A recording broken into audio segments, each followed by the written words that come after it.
l'Afrique n'existe pas pour la Guinée. La notion de patrie n'existe pas. Je ne voudrais pas répondre à ces questions.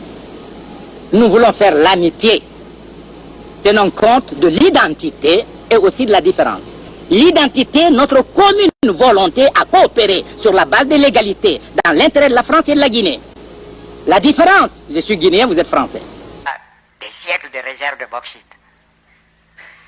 le manganèse, l'uranium. L'Europe a besoin de ces matières premières pour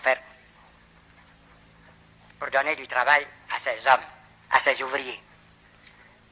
Imaginez-vous la pauvreté se généralisant, la révolte des jeunes exploités par d'autres. Permettez-moi de ne pas aller loin dans ma pensée. Et si ces matières premières ne parvenaient pas un jour à l'Europe, voyez notre ami à faire face à 1 million ou 2 millions de chômeurs, et ce n'est pas facile de régler cela, malgré leur bonne volonté, ils y arriveront. Lorsque leur économie était menacée, leur stabilité était menacée, qui a sauvé l'Europe? C'est l'Afrique. On en parle très peu. On en parle si peu que nous ne pouvons pas, nous, être complices de ce silence ingrat. Si les autres ne peuvent pas chanter nos louanges, nous avons au moins le devoir de dire que nos pères furent courageux et que nos anciens combattants ont sauvé l'Europe et finalement ont permis au monde de se débarrasser du nazisme. L'importance de la communication exige que je vous la fasse moi-même.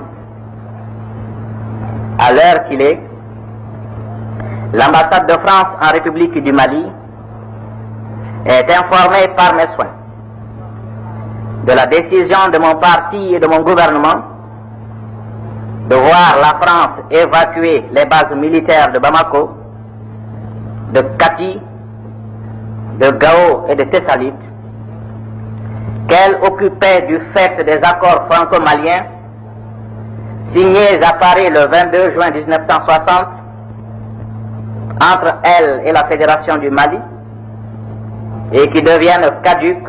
Alors vous croyez que